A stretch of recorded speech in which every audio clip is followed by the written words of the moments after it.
Hey guys, Drifter here. Today I've got a video for you about SBMM Warzone.com being shut down by Papa Activision. This is probably the most important thing going on in the community right now, even though a lot of you may not have even heard about it yet. For those of you that are unfamiliar, it's simply a stat tracking website and it allows people to track their progress in the skill-based matchmaking algorithm.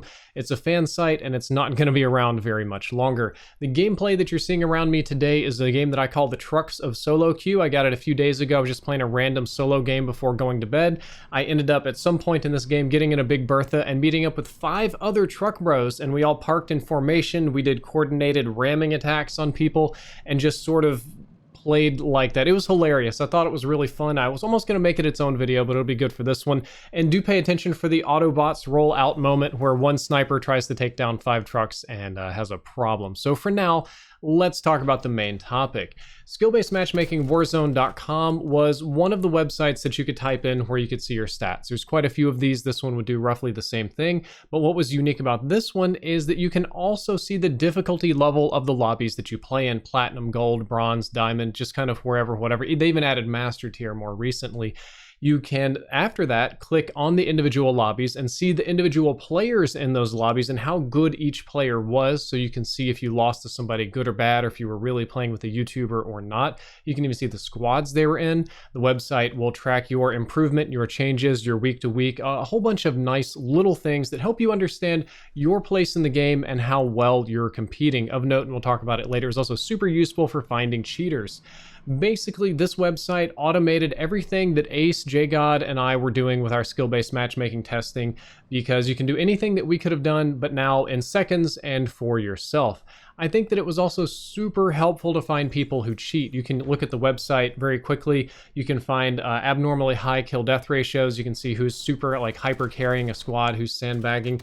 You can also detect bot lobby methods, of which there are a couple now after that video I put out. But you can see if your favorite streamer or whatever is just working really hard to get easy lobbies, right? Well, not anymore. Unfortunately, the website has to come down tomorrow. They've given them until Monday to shut down, so by the time some of you see this video, it won't even be there anymore. Activision's legal team has sent a request to their company, or to them probably individually, it's unlikely that they have a company, and to demanding they shut down.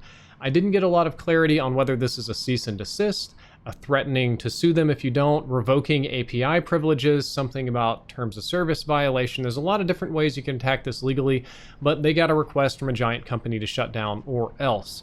Activision seems to just want the website gone very quickly. There's very little time to pivot or negotiate or talk or do anything. And according only to SBMMWarzone.com, because Activision has not put out a statement yet, what they want to do is guarantee players' privacy. And I assume, and this is only an assumption based on my best guess, is that the part of the website where you can click to see the names of all the players in your lobby could be a problem. That does give private information about other people's gaming habits and lets you see when they game, how long they game, what they were gaming. And I can kind of see that being a violation of privacy, but the data's been public and still is on a lot of other websites for years. And this same method also applies to every other API game tracking tool ever. League of Legends does this, Overwatch does this, which is another Activision-owned property. There's a little inconsistent enforcement going on there. Smite, even mobile games, you can do this. This is a very standard gaming feature, to the point where these days I just assume that if I'm playing online in a public lobby, somebody somewhere on an API website will be able to see that and probably know my gaming habits, because that's just normal these days. But Activision seems to think it's a violation of player privacy. I assume they're very quiet on this issue, okay? They're not really saying anything. Skill-based matchmaking Warzone.com says that by becoming official Activision partners, they can circumvent this privacy issue and do something differently. They said they want to become Activision partners. They said that they are ready and willing to implement the site overhauls, to sign the documents, to do the things, but they can't talk to anybody at Activision. Not a single soul will reach out to them other than the legal team. They've asked for others to contact Activision for them, and I think they're kind of just beating a dead horse or barking up the wrong tree. I know, that's the shilly kind of statement to say, but they're effectively trying to rely on YouTubers to reach out and demand that Activision do something or use some contacts like that. And even doing a video like this helps, but this is a problem that I can't fix, and basically no YouTuber ever can.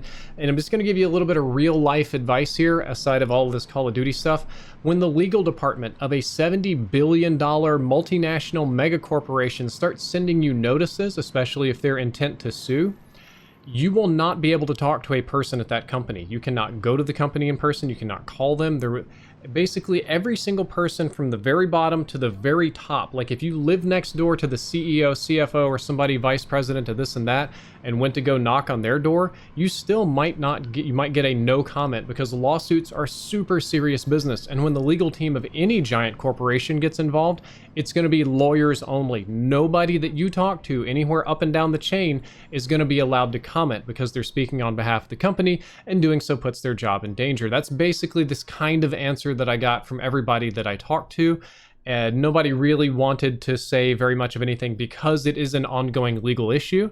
And while this is annoying, it's frustrating. I've been on the other end of this, wanting to talk to a company just like a normal human being, but can't. And it's awful. It feels awful. Unfortunately, this isn't evil, or it could be in a way, but it's normal. This is 100% completely normal for corporate work. Those of you that work in corporate offices or medical offices and you deal with HIPAA-like stuff, you understand how serious this is and how difficult it's going to be to get anybody to get eyes on it and get approval for anything. And basically, this just sucks. Like, really, genuinely, badly sucks. There's no way around it.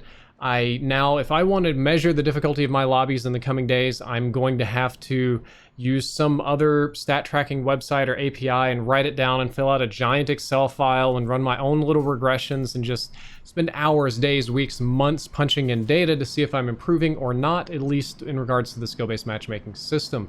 Any tools that I had for analyzing skill-based matchmaking are probably going to get destroyed or at least hindered. And the only thing I can do is just these giant Excel files, which I no longer have a desire to do those, really. I don't think a huge portion of the audience really understood the work that goes into that, so I kind of don't want to repeat it. And my honest opinion about this whole situation is that SBMM is much like Icarus. He flew too close to the sun, and so did they. What they were trying to do was, in my opinion, I don't know them that well, I assume that they were trying to solve the skill-based matchmaking code. They wanted to know how the algorithm works.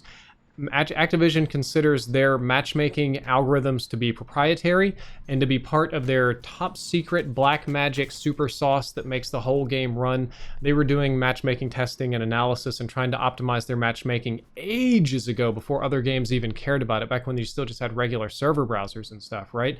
So to them, this is super important. They probably consider it protecting their IP, protecting their property, and they probably consider an official reveal of skill-based matchmaking to be detrimental to their game. It's already a broad conspiracy theory in the community based on how it works or what it does or why.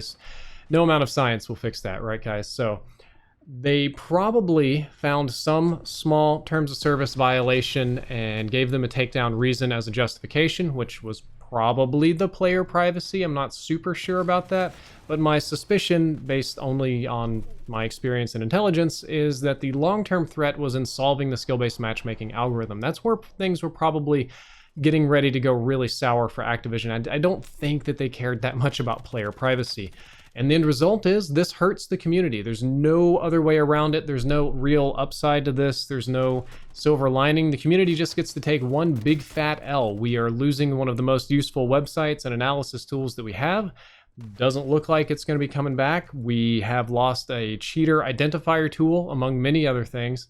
And that just really, really sucks. I think that they want to send us back to like the glory days of 2008, where nobody knew anything about any of this kind of stuff, and we just played COD in public matches, no CDL, no competitive, no skills, no ranks, whatever, and we all just loved it and bought stuff. But unfortunately, games are not that way anymore, and you can't put the genie button back in the bottle. You can't go backwards in time, and yeah, they're trying to do that. If you as members of the community don't like it, I don't encourage doing hashtags, spamming community managers on Twitter, threatening to murder them, or any of these bizarre things. If you don't like it, play another game. If it pisses you off that much, the number one thing you can do to protest is just go play another game. Simple as that. Guys, if you enjoyed this video, don't forget to like, favorite, and subscribe. Drifter out.